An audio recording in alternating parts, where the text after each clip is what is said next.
হরে কৃষ্ণ। প্রিয় ভক্তবৃন্দ, আপনারা দেখছেন পরলোক টিভি। কিন্তু যখন এই মায়াময় সংসারে মায়ার সাথে মিশে যাচ্ছি, তখন মায়া থেকেই দুঃখটা আসছে। ঈশ্বর কাউকে দুঃখ দেন না। ঈশ্বরে জরা মৃত্যু ব্যাধি ত্রিতাপ যন্ত্রণা ঈশ্বরে নাই, তার অংশ হিসাবে আমাদেরও থাকার কথা না। আমরা অমৃত থেকে এসেছি, অমৃতময় ভগবান থেকে, আমাদের তো বিষ থাকার কথা না। আমরা আনন্দ থেকে জাত, আনন্দ থেকে এসেছি, আমাদের তো দুঃখ থাকার কথা না। কিন্তু বৃষ্টির জল যেমন দূষিত জলে, দূষিত মৃত্তিকায় পতিত হলে মিশে গিয়ে দূষণ রূপ নেয়, তেমনি আমরাও মায়ার মধ্যে মিশে গিয়ে মায়াতে আবদ্ধ হয়ে আমাদের জীবনে দুঃখকে মায়ার দ্বারাই ডেকে এনেছি। মায়াই কারণ।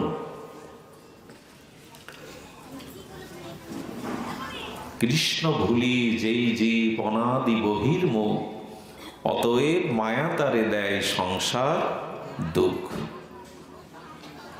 যে হি সংস্পর্শজা ভোগা দুঃখ জনয় এবতে, আদ্যন্তবন্ত কন্তেও নতেষু রমতে বুধা। তুমি যখন মায়া কবলিত হয়ে, মায়া প্রেরিত হয়ে, মায়া মুগ্ধ হয়ে আর কৃষ্ণকে ভুলে গেছো, ভগবানকে ভুলে গেছো, তখনই মায়া তোমাকে দুঃখ দিতে শুরু করেছে। দুঃখ ভগবান হতে আসে না। আত্মা কখনো দুঃখ স্পর্শ করে না। মায়াই আমাকে এই দুঃখের কবলিত করেছে। এখন এই মায়া মুক্তির উপায় কি? মামেব যে প্রপদ্যন্তে মায়া মেতাং তরন্তিতে। শ্রী ভগবান বলছেন, আমার চরণে শরণ নাও। মায়াতে মিশে তোমার অন্তরে যে অনাদিকালের অবিদ্যা, অস্মিতা আর যে পাপ অপরাধে তুমি দুঃখ যন্ত্রণা কষ্ট পাচ্ছ মায়ার দ্বারা, এই দুঃখ কষ্ট দূর করতে গেলে তোমার চিত্তে যে মায়ার স্পর্শ লেগেছে, এই মায়াকে দূরীভূত করো। মায়া দ্বারা ভোগ বাসনা আর প্রবৃত্তিকে পরিষ্কার করতে হবে। তো সেই পরিষ্কার করার একটি উপায় আছে। সেই উপায়ের কথা ভাগবতী বলেছেন, প্রবিষ্ট কর্ণরন্ধেন স্থানাং সারক ভবোত্তম, ধুনতি সমলং কৃষ্ণ সলিলস্য জাত শরত। সুখদেব গোস্বামী কি অপূর্ব শ্লোক চয়ন করলেন। জীবের চিত্ত থেকে মায়া দূরীভূত করে মোহ মায়া পরিবৃত্তি ভোগাসক্তি বিষয় ইন্দ্রিয়ের প্রবল ভোগ, এইটির যে মল লেগে আছে, দূষণ হয়ে আছে, এটা ধুয়ে মুছে চিত্তকে শুদ্ধ স্বচ্ছ পবিত্র নির্মল করবার একটি মাত্র উপায়। প্রবিষ্ট কর্ণ রন্দেন সানাং ভারুষ ভবোত্তম সরুত্তম। প্রবিষ্ট কর্ণ রন্ধেন সানাং। তোমার চিত্ত নির্মলতা হবে, মায়া মুক্তি হবে, তুমি কর্ণে প্রবেশ করাও। সানাং, শ্রী ভগবানের এই অমীয় অসমদ্য ভগবানের নাম রূপ লীলা কথা কর্ণ দিয়ে প্রবেশ করাও। ভাব সরোত্তম। তাহলে কি হবে? ধুনতি সমলং কৃষ্ণ। এই ভগবানের অসমদ্য মহিমা নামরূপ লীলা যদি কর্ণ প্রবিষ্ট কর্ণ রন্দেন সানাং যদি কর্ণ দিয়ে প্রবেশ করে, ধুনতি। ধুনতি মানে ধুয়ে দেবে।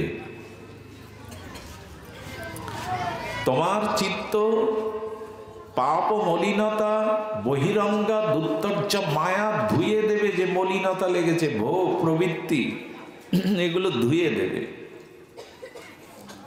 আচ্ছা, একজন প্রশ্ন করছেন, হরিকথা তো শুনছি ভাই, হরিকথা তো সাধুমুখে প্রায়শ শুনছি, হৃদয় নির্মল হচ্ছে না, তো আপনার এই কথার ব্যাখ্যার সার্থকতা কোথায়? হরিকথা তো শ্রবণ করছি, আমরাও তো গত 3 দিন ধরে শ্রবণ কীর্তন করছি, তো হৃদয় ধুনতি, গোবিন্দ বলছেন ধুয়ে দেবে। তো এক সাধু প্রশ্ন করছেন, দেখো বাবা, কাপড়টা যদি অনেক দিন ধরে তেল মাখাতে থাকো আর ঘি মাখাতে থাকো, তো তেল মাখা মলিন বস্ত্র এটা কি সহজে গঙ্গায় চুবালে তার তেল মলিনতা যাবে? অনেকটা তেল ঘি মাখানো কাপড়টা ওইটা কি 1-2 বার গঙ্গায় চুবালে যাবে?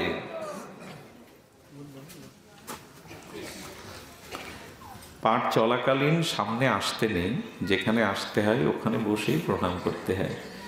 তো কি হয়েছে, ওই যে অনেক তেল ঘি আর অনেক দিনের ওইটা সহজে কাজলে যায় না, সহজে গঙ্গায় চুবালে, স্বচ্ছ জলে চুবালে যায় না।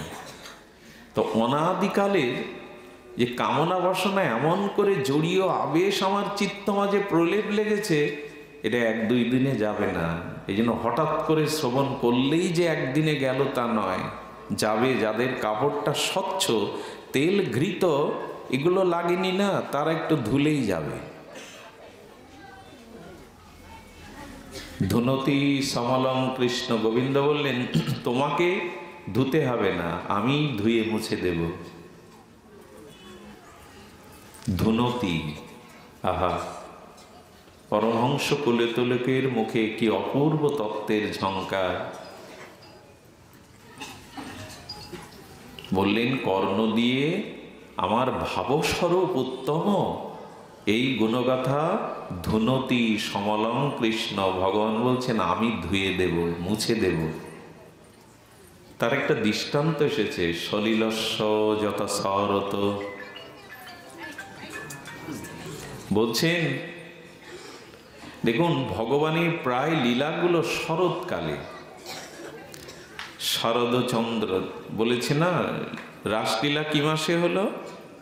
শরতেই তো। ভগবান অপিতা রাত্রি শারদোৎফুল্ল মল্লিকা, বিশ্বরন্তেং মনশ্চক্রে যোগমায়া উপাশ্রিতা। রাস সর্বলীলা মুকুটমণি, সেটা হলো শরতে। আবার গোবিন্দের প্রায় লীলাগুলো দেখবেন শরৎকালে। শরতের সাথে গোবিন্দের লীলার এত যোগ কেন? বলো শরৎ ঋতুর রানী, বসন্ত যেমন ঋতু রাজ, শরৎ হলো ঋতুর রানী। শরতের একটা লক্ষণ দেখবেন, সাদা মেঘের ভেলা, তটিনী তটে কাশফুলের হিল্লোল দোলা, শিউলির শোভাতীত মাতৃস্নেহের গন্ধ, মলয় নির্মল পবনে জানিয়ে দেয় রানী এসেছে, ঋতু রানী শরৎ। চারিদিকে একটা নির্মলতা, জলগুলো চারিদিকে স্বচ্ছ, নদ নদী খাল বিলের পুষ্করণীর জল দেখবেন স্বচ্ছ। শরতের সাথে কেন দৃষ্টান্ত? দেখবেন শ্রাবণ ভাদ্রে যে মেঘগুলো ঘন কালো হয়, বরিশন মকর ঘন কালো মেঘ। আচ্ছা, শ্রাবণ এলে মেঘগুলো কালত্ব ঘষিকে সাদা তুলোর মতো উড়ে বেড়ায় কেন? কালো মেঘ কোথায় গেল? কালো কোথায় গেল জানেন? ওই যে ভেতরে মেঘ ঝড়ো ঝড়ো বৃষ্টি দিয়ে না ওকে হালকা করে ফেলেছে। শ্রাবণের মেঘে যেমন গাঢ় ঘন, কিন্তু শরতের মেঘগুলো যেন শ্বেতশুভ্র উড়ে বেড়ায়। অর্থাৎ ভগবান বললেন শরৎ এলে যেমন ঘন কালো গাঢ় মেঘটা স্থায়ী না হয়ে পবনে উড়ে বেড়ায়, তেমনি কৃষ্ণ কথা হৃদয়ে প্রবেশ করলে শরৎ ঋতুর মতো ওই ভারী হৃদয়টা শুষ্ক স্বচ্ছ হয়ে যেন নির্মল আকাশে উড়ে বেড়ায়, স্বচ্ছ হয়ে যায়। কালো মেঘ আর তখন পাওয়া যাবে না। আর কি হয়? শরতের একটি গুণ হলো বর্ষার জলটা পঙ্কিল হয়, ঘোলা হয়। তো বর্ষাকালের ধুলো বিধৌত, আর পুষ্করণী খাল বিলের জল দেখবেন স্বচ্ছ নয়, ঘোলা। কিন্তু যেই শরৎ ঋতুর আগমন ঘটল ঋতুরানীর, শরতের আগমনে বর্ষার পঙ্কিল সরোবর, খাল বিল নদীর জল দেখবেন কেমন কাক চক্ষুর মতো নির্মলতা হয়। একটা ঋতুর গুণে বর্ষার পঙ্কিল জল নির্মল হয়ে যায়। গোবিন্দ যেন বললেন, আমার লীলা কথা যে শ্রবণ করবে, কীর্তন করবে, হ্যাঁ, প্রবিষ্ট কর্ণ রন্ধেনং, যার কর্ণ দিয়ে হৃদয়ে প্রবেশ করবে, তার হৃদয় আমি ধুয়ে মুছে পবিত্র স্বচ্ছ করে দেব, নির্মল করে দেব। ধুনতি সমলং কৃষ্ণ, ধুয়ে দেব আমি। এই জন্য দেহে না করিও আস্থা, এই দেহের প্রতি আস্থা, অবলম্বন, বিশ্বাস, এই মায়া। কারণ দেহকে যদি বিশ্বাস করো, অবলম্বন করো, দেহকেই যদি তুমি সাজগোজ করে কাটিয়ে দাও, আত্মার অনুসন্ধান না করো, মরিলে যে জম শাস্তা। ঠাকুর মশাইয়ের বাণী তো, শাস্তা মানে সাজা। যারা সারা জীবন দেহকেই আমি, দেহ আমি, আত্মাকে অনুসন্ধান না করে, আত্ম উন্নয়ন, আত্মকল্যাণের চেষ্টা না করে, দেহকেই আমি ভেবে দেহ ভোগ করে গেল, মরিলে যে জম শাস্তা। মৃত্যুর পরে তাকে অবশ্যই যম কর্তৃক সাজা প্রাপ্ত হতে হবে। দেখুন, মৃত্যুর পরে কিন্তু একটা নরক আছে, এটা মিথ্যা নয়। ভাগবতের ৫ম অধ্যায়ে নরকের বর্ণনা আছে, এটা আদৌ মিথ্যা নয়। মিথ্যা আমরা বলি আমার পাপটাকে সমর্থন দেওয়ার জন্য। নরক কিন্তু আছে। আর এই পাপ কর্ম দ্বারা, দেহাবাসের দ্বারা, দেহ ভোগ প্রবৃত্তির দ্বারা মরে গেলে কি হবে? পুনরায় আবার এই দুঃখময় সমুদ্রের গতিতে গতাগতি করতে হবে। দুঃখময় সংসার সমুদ্রের গতিময়তায় দুঃখ পেতে হবে। এখন উপায় কি? উপায় ঠাকুর মশাই বললেন, দেখিয়া শুনিয়া ভজ। এই যে চারিদিকে দেখছো অশান্তি, মৃত্যু, কলহ, যন্ত্রণা, তাপ, যন্ত্রণা, এটা দেখতে পাচ্ছ না? সংসারে সংসারে কেমন আগুন জ্বলছে, কারো মধ্যে কারো সম্প্রীতি নেই, সৌহার্দ্য নেই। মনুষ্য সমাজ আজ দ্বিধা বিভক্ত। ভব মহা দাবাগ্নির মধ্যে প্রতিটা সংসার জ্বলছে, কারো প্রতি আস্থা, কারো প্রতি বিশ্বাস নেই। এই যে দ্বন্দ্ব, সংঘাত, এটি দেখছো না তুমি? এই স্বার্থময়, দ্বন্দ্বময়, সংঘাতময় এই সংসার দেখিয়া শুনিয়া ভজ।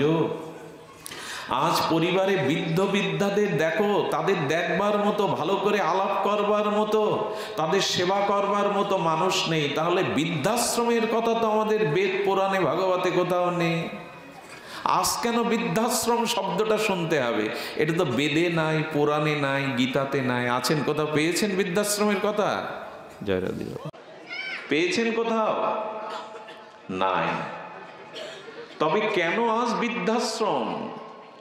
কারণ বর্তমান সময়ে বৃদ্ধ পিতামাতাকে, বৃদ্ধদের একটা করুণ দুর্দশা ব্যাসদেব বলে গেছেন। এই জন্য দেখিয়া শুনিয়া ভজ। একমাত্র এর থেকে যদি ত্রাণ পেতে চাও, মায়া মুক্তি চাও, ভজন করো। দেখে শুনে ভজন করো। তবে ভজন তো করবে, ভজন করবে নিজের স্বেচ্ছাচারিতায় নয়। নিজের মন গড়া ভজন করলে হবে না। আজ প্রায়শ শাস্ত্র, মহাজন, শ্রীগুরু আদর্শ ব্যতীত আমরা মন গড়া ভজন শুরু করে দিয়েছি। বসার জায়গা করে দিন ওখানে। বলেন, দেখিয়া শুনিয়া ভজ। ভজন যেন আমার মনোক্তি না হয়।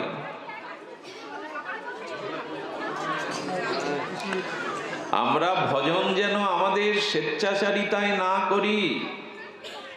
শ্রুতি স্মৃতি পুরাণাদি পঞ্চরাত্র বিধিং বিনা ঐকান্তিক হরের ভক্তি উৎপাদেয়ত কল্পতে। শিল গোস্বামীপাদ বলছেন, উৎপাত কেন শুরু করেছ? শ্রুতি স্মৃতি অর্থাৎ বেদ পুরাণ উপনিষদের আর অনুশাসনে ভজন করো। যদি শ্রুতি স্মৃতি পুরাণ পরিত্যাগ করে আর অত্যন্ত হরিভক্তি পরায়ণ হওয়ার জন্য ভজন করো, সেটা উৎপাত মাত্র। সমাজে এখন উৎপাতই শুরু হয়েছে। পূজা পার্বণ বৈদিক অনুষ্ঠান শাস্ত্রসম্মত হচ্ছে কিনা সে লক্ষ্য না করে আপনারা একরকম উৎপাত শুরু করে দিয়েছে। উৎপাদেয়ত কল্পতে, শ্রুতি স্মৃতি পুরাণ আদি বিধিং বিনা, শাস্ত্রের বিধিমতো ভজন করো।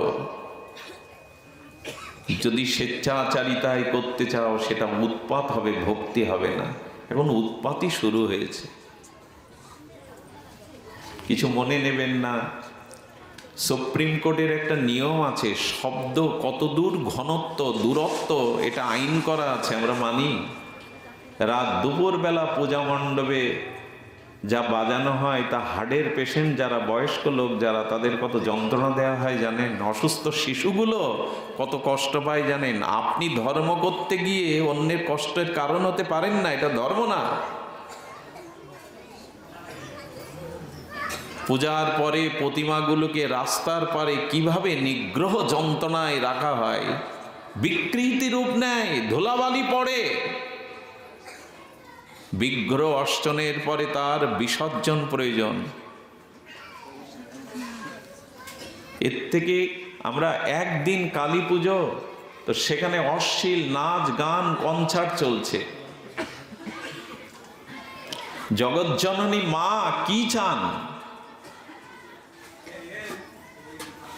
এই জন্য উৎপাত করা ঠিক নয়। ধর্ম অনুশাসন মেনে করতে হবে, শাস্ত্র নিরিখে করতে হবে। এই জন্য ঠাকুর মশাই বললেন, দেখিয়া শুনিয়া ভজ, সাধু শাস্ত্র মত যজ। সাধু এবং শাস্ত্রের অনুমোদিত ধর্ম অনুচারণ করো, তাতেই আত্মকল্যাণ হবে। স্বেচ্ছাচারী হয়ে করলে উৎপাত হবে। রূপ গোস্বামীর কলম এটা। আরে বসো না, কি হচ্ছে এখানে? বসো। জয় রাধে। বসো এখানে, বসো। জয় রাধে। দিক দেখি কত সময়। দাও টাকা, টাকা দাও। কি যন্ত্রণা, উৎপাত বলতে বলতেই শুরু হয়ে যায়। জয় রাধে। বসো ওখানে, বসো। জয় রাধে, জয় রাধে। বসো, রাগ করো না, বসো। তো শাস্ত্র বলছেন না, সাধু শাস্ত্র মত যজ।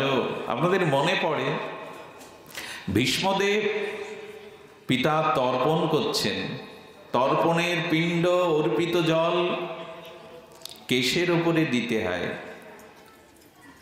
তো উনি যখন সেই তর্পণ দিতে যাবেন তখন পিতা হাত বাড়িয়েছেন, আমার হাতে দাও। বলেন, পিতা শাস্ত্রতা বলেনি, শাস্ত্র কুশের উপরে আর এটা দিতে বলেছেন, আমি আপনার হাতে দিতে পারবো না। পিতা সন্তুষ্ট হয়ে তাকে বর দিলেন, তুমি শাস্ত্র অনুমোদিত ধর্ম পালন করছো। এই জন্য আমরা উৎপাত যেন ধর্মের নামে না করি। সাধু শাস্ত্র মত যজ, যুগল চরণে করো রতি। ঠাকুরমশাই বললেন, যুগল চরণে যাতে রতিমতি হয় তাই করো। যুগল চরণে রতি আনো। এই জন্য কৌমারাং আচারিত প্রাজ্ঞ ভাগবত ধর্মান, শুরু করো, ভজন শুরু করো সাধু শাস্ত্রে আর মত অনুযায়ী যথার্থ ভজন শুরু করো। ভজন না করলে ক্ষতি তো হয়েই যাবে। এই যে বললাম, ঈশ্বর থেকে কেউ দুঃখ যন্ত্রণা পায় না, মায়াই দুঃখ দেয়। এখন আমরা মায়া ছাড়ার জন্য প্রস্তুত করি। গুরু মহারাজ একটি ঘটনা বলতেন, একটি গ্রাম ছিল, 10-12 ঘর মানুষ বাস করত, আর সব উঠে গেছে। তার কারণ ওইখানে পাহাড়ি ঢল বা বন্যা নামতো প্রায়। সেই জন্য সেখানে 10-12 ঘর লোক আছে, তাও একটা কারণে বাস করে।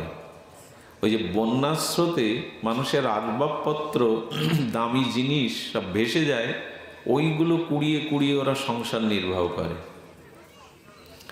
তীরে দুজন যুবক বসে দেখছে একটা কালো কম্বল ভেসে যাচ্ছে। কম্বল প্রয়োজন, তো ঝাঁপ দিয়েছে নদীতে, স্রোতস্বিনী নদীতে, কম্বলটা ধরেছে। কিন্তু তীরে যে দাঁড়িয়ে আছে সে দেখছে কম্বল ধরে একবার কম্বল উপরে, ও নিচে, একবার ও উপরে, কম্বল নিচে, তীরে আসছে না। আরে কি হলো, তীরে আয়, তুই তো ভেসে যাবি। ও দূর থেকে বলছেন, কম্বল আমি ধরেছি, ছাড়তে চেষ্টা করছি, কিন্তু কম্বল আমাকে ছাড়ছে না। আমি কম্বল ছাড়তে চাইছি, তীরে উঠতে চাইছি, কম্বল ছাড়ছে না। ঘটনা হলো ওটা একটা জরা ভাল্লুক ভেসে যাচ্ছিল।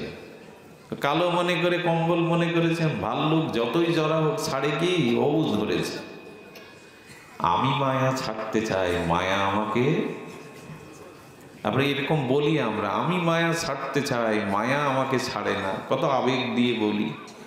সংসার, এক শ্রী গুরুদেবের কাছে শিষ্য বলছে, গুরুদেব মন তো চায় আশ্রমে ভজন করতে, আপনার চরণ সেবা করতে, সংসার আমাকে ছাড়ে না।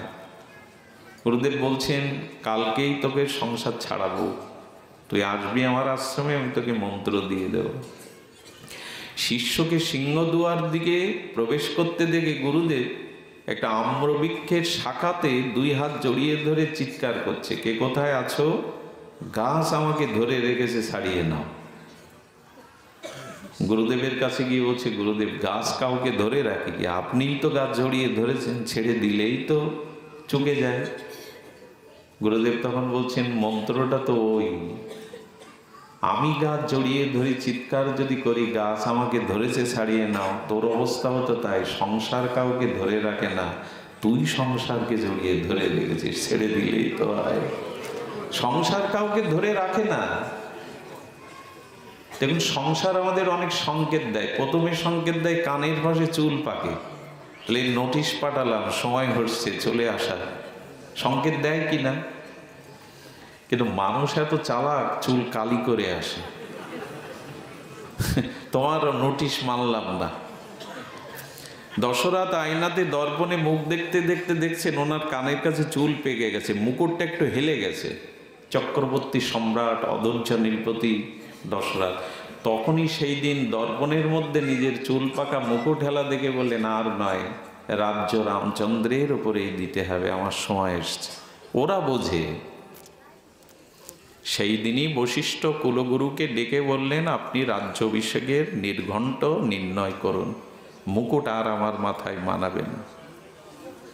আমাদের চুল পাকে, কালি করে নি, সংসারে আরো আসক্তি বাড়ে। আছে বাছুরগুলো গাভী মার দুধ ছেড়ে দিলে দেখবেন গাভী মা আর খুব বেশি খোঁজ নেয় না, দুধ ছেড়ে দিয়েছে।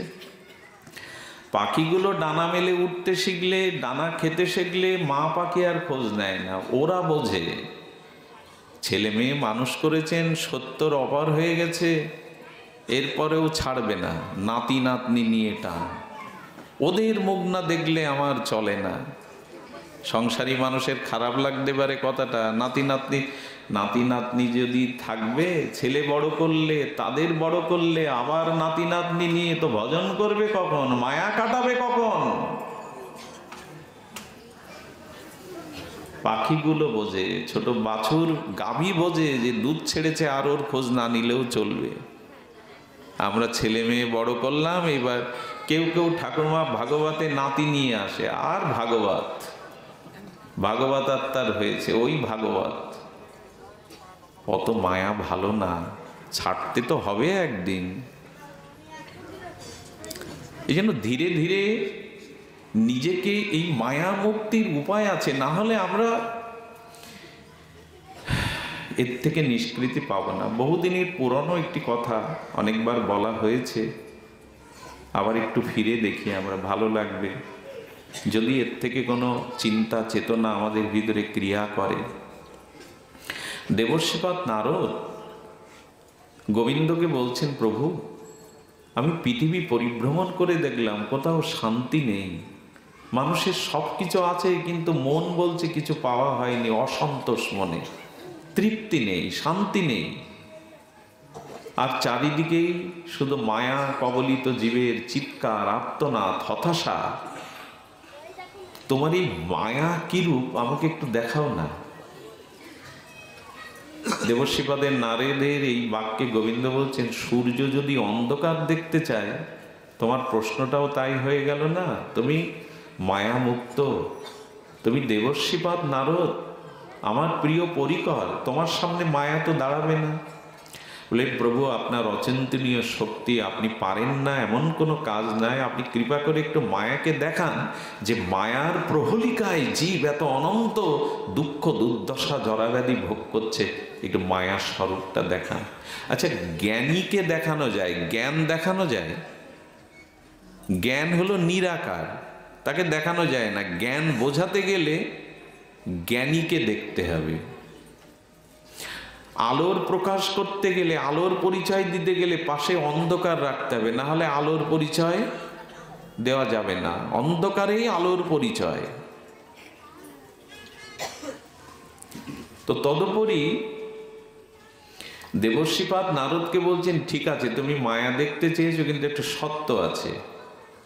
মায়া দেখলে, মায়া কবলিত দুঃখ দুর্দশা দেখলে তুমি কিন্তু তাদের উদ্ধার করতে পারবে না, তোমার তো দয়া করুণা। বলি, ঠিক আছে প্রভু, আগে তো দেখাও।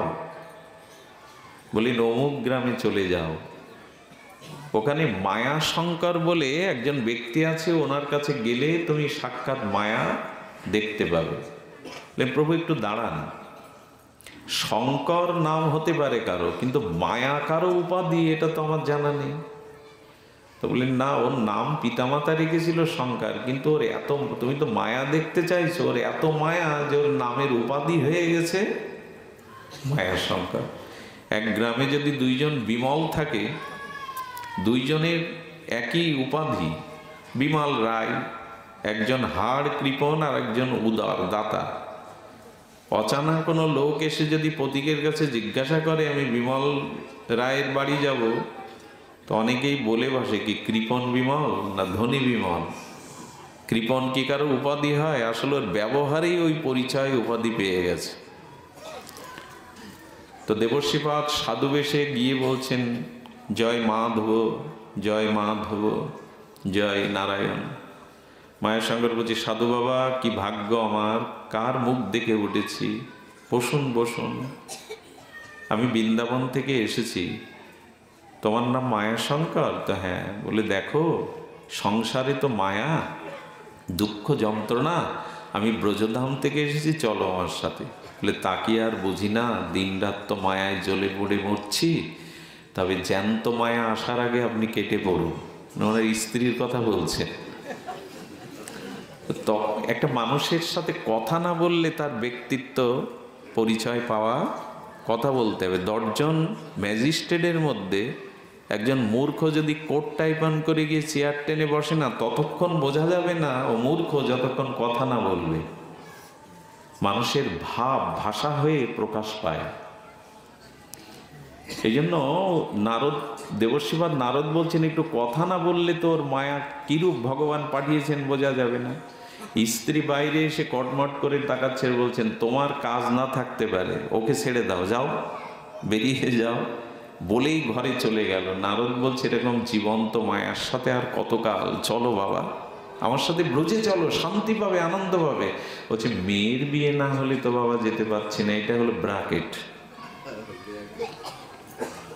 আমরাও তো ওই দিন রাত বলি, ছেলেটার একটা উপায় হোক, মেয়েটার বিবাহ হোক, সংসারে কাজগুলো মিটুক, তারপরে ব্রজে যাব, ভজন করব। আমরাও ব্র্যাকেট দিয়ে চলেছি, মেয়ের বিবাহ হলে তবে যাব। নারদ ফিরে যেতেই হলো। দীর্ঘ অনেক বছর পর নারদ বলছেন, আচ্ছা ও এবার দেখি মেয়ের বিয়ে হয়ে গেছে, যাই তো। মায়ের শঙ্কর বাড়ি আছো? সেই ছোট বাচ্চাটা বড় হয়ে গেছে। ছেলেটা বলছে, বাবা তো মারা গেছে কয়েক বছর আগে। নারদ ভাবছে, মারা যাক, কিন্তু গতি কি হলো? গতি তো একটা হবে, ভজন করলো না, মায়াতে গতি কি হলো? নারদ দিব্য ধ্যানের দ্বারা দেখতে পেলেন, পাশের গ্রামে শূদ্রের ঘরে জন্মে মহিষ রেখে বেড়াচ্ছে শিশু হয়ে। এটা কথা বলি, ভজন না করলে কিন্তু আগামী জন্মে আমাদের স্খলন হবে, নিচ অবস্থায় যেতেই হবে। ন ভজন্ত অধঃপতসধি। ভজন না করলে ডিমোশন হবে, নিচে নেমে যেতেই হবে। নারদ বলছে হোক শূদ্র, সেই বিলে খালে মহিষের পাল রেখে বেড়াচ্ছে, গিয়ে বলছে কি গো চিনতে পারছো আমায়? কি করে চিনবে, ওটা তো গত জন্মের ঘটনা। নারদ শক্তি সঞ্চার করে স্পর্শ করে বললেন, ও আপনি সেই বৃন্দাবনের সাধু, আমি সেই মায়াশঙ্কর, নিতে এসেছিলেন, আপনার সাথে না গিয়ে দেখুন কি অবস্থা, মরণ হলো, এখন এই শূদ্র বেশে মহিষ রেখে বেড়াচ্ছে। বলো কৃষ্ণ ভজনে তো জাতিকুলের বিচার নেই, এবার চলো, আর কেন অপেক্ষা? জাতিকুল বিচার কৃষ্ণ ভজনে নাই, তুমি চলো আমার সাথে ভজন করবে। বলে দেখুন মহিষগুলোর প্রতি একটা মমতা জন্মে গেছে, এই মালিক বড় ভালো, 3 বেলা ভালো মন্দ খেতে দেয়, তো এখন আমি যেতে পারবো না। নারদ পিছন ফিরে ভগবানের দিকে তাকিয়ে বলছেন, তোমার মায়া এবার বুঝতে পারছি প্রভু, কি দুর্তর্যা, দুর্লঙ্ঘনীয় এই মায়া। নারদ ফিরে এলেন, কিন্তু নারদ ছাড়ার পাত্র নন।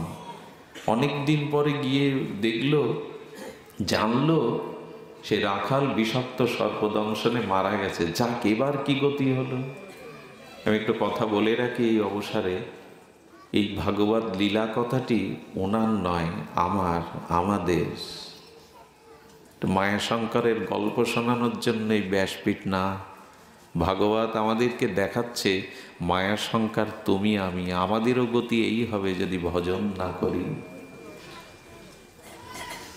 কুকুর হয়ে জন্মেছে পাশের গ্রামে। নারদ স্পর্শ করে বললেন, আর কত নিচে নামবে, এবার চলো।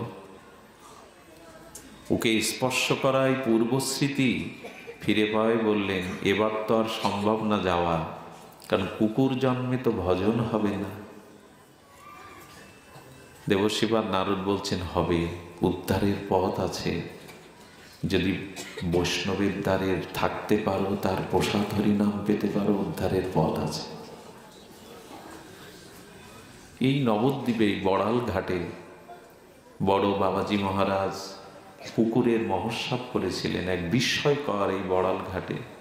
নাম সিদ্ধ বাবাজি মহারাজ নবদ্বীপ পরিক্রমায় দেখতেন একটা কালো কুকুর নবদ্বীপ পরিক্রমা করছে, ও প্রণাম করে, ও প্রদক্ষিণ করে, ও একাদশীতে অন্ন নেয় না, ভাগবতে এসে সামনে বসে।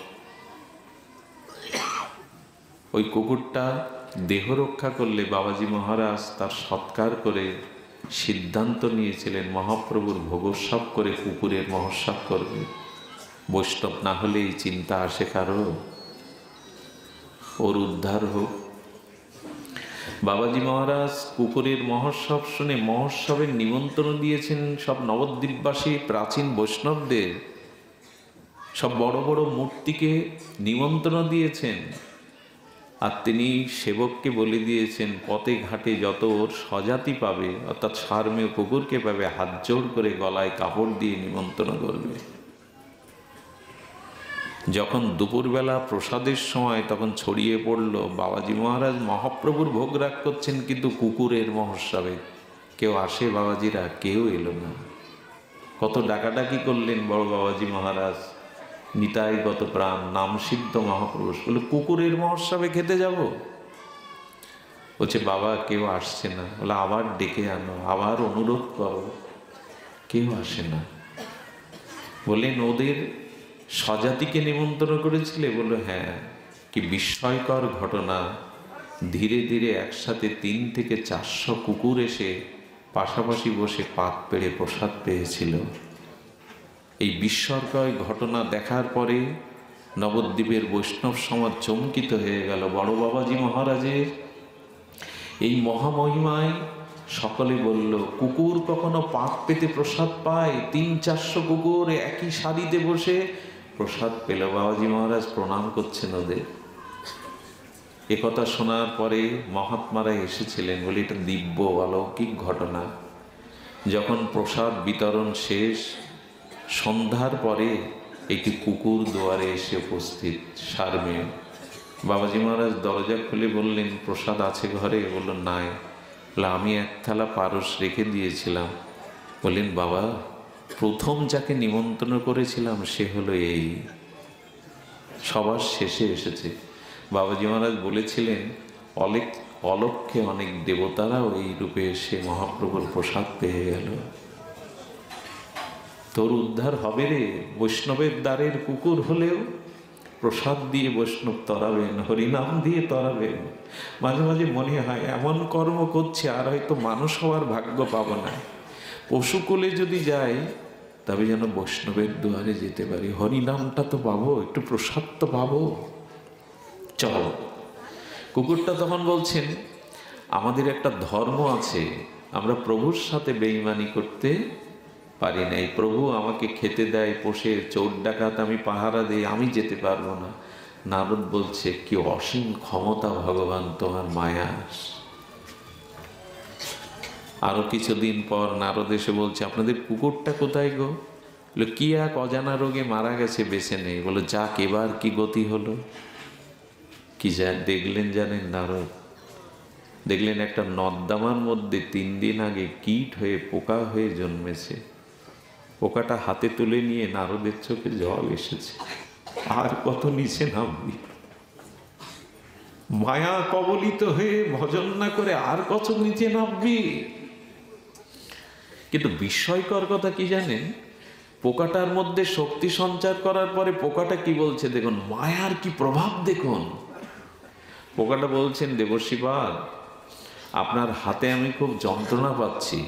ওই জলের মধ্যে গত 3টে দিন আমি খুব সুখে ছিলাম, ওখানে ছেড়ে দিলাম। নারদ বলছে, আর ছাড়বো না তোকে, আর তোকে ছেড়ে যাব কোথায়? এই যদি জীবের মায়ার গতি দশা হয়, আমি তোকে উদ্ধার করব। দেখুন, আমি যখন ব্রাহ্মণ চরণে, শুদ্ধ বৈষ্ণব চরণে মহা অপরাধ করব না, মলমূত্রের কীটের মধ্যে জন্ম হবে আমার। কিন্তু ভগবান কত দয়ালু, কৃপালু দেখুন। ওই মলমূত্রের কীটের মধ্যে আত্মারূপে ভগবান আমার মধ্যেই বাস করবেন। কীটের মধ্যে যে আত্মা, আপনার আমার ঋষিমুনির মধ্যে ওই একই আত্মা। তো ভগবান, তুমি মলমূত্রের কীটের মধ্যে আত্মারূপে কেন আছো? বলল, সবাই ওকে ত্যাগ করেছে, আমি ওকে ত্যাগ করিনি। আমি যদি ওকে ত্যাগ করতাম, ওর কোনো উপায়, ওর কোনো গতি হতো না। এই জন্য আমি ওর মধ্যে আছি, আবার 84 লক্ষ জনী ভ্রমণ করিয়ে ওকে আবার মানুষ করব, আবার গুরুরূপে কৃপা করব, আবার নাম রূপে কৃপা করব, ধাম রূপে কৃপা করব, ভাগবত রূপে, হরি কথা রূপে কৃপা করে আমার কাছে ফিরিয়ে আনা না পর্যন্ত আমার এই অভিযান থামবে না। এরকম দয়ালু আছে কেউ? যুগল চরণে করো রতি, ভগবত চরণে রতি করো। দেহের প্রতি আস্থা, এই অনিত্য সংসারের বহিরঙ্গা মায়া তোমাকে যেতে দেবে না। এই জন্য ঠাকুরমশার মহাবাণী, যুগল চরণে করো রতি। এসো, মহাপ্রভুর এই মহা অবদান, শ্রীধাম বৃন্দাবন যুগল ভজন ধন মহে করালো উপদেশ। আর করুণা ঘনমূর্তি শ্রী গুরু রূপে নিতাই চাঁদ এসেছেন। এবে অস্ত্র না ধরিলা, প্রাণে কারো না মারিলা, চিত্ত শুদ্ধি করিল সবারে। এবার অস্ত্র ধরেননি, সকলের চিত্তশুদ্ধি। পতিত পাষাণ্ডী দুরমতি অতি, প্রাণে না মারিল কারে। হরিনাম দিয়া হৃদয় সদিল যাচি গিয়া, ঘরে ঘরে কে আছে এমন দয়াল? যেচে যেচে পতিত পাষাণ্ডীকে নাম দিচ্ছেন, যাও নিতাই, কেউ যেন বাদ জানায়। মূর্খ, পতিত, পাষণ্ড, দুরমতি অতি, তারা যেন প্রেম থেকে বাদ না পড়ে। সবাইকে করুণা করো। শোনো শোনো নিত্যানন্দ, শোনো হরিদাস, সর্বত্র আমার আজ্ঞা করো হে প্রকাশ। জীবের দ্বারে দ্বারে গিয়া করো এই ভিক্ষা, ভজ কৃষ্ণ, কহ কৃষ্ণ, করো কৃষ্ণ শিক্ষা। আজ অবধূত নিত্যানন্দ হরিদাস ঠাকুর জীবের দ্বারে দ্বারে যাচ্ছেন। পতিত পাষাণ্ডী দুরমতি অতি, প্রাণে না মারিল কারে। অভিমান শূন্য অক্রোধ নিত্যানন্দ আর জীবের দুয়ারে ভিক্ষা করছেন। কৃষ্ণ বলো, এহেন করুণা, কেউ যেন বাদ না যায়।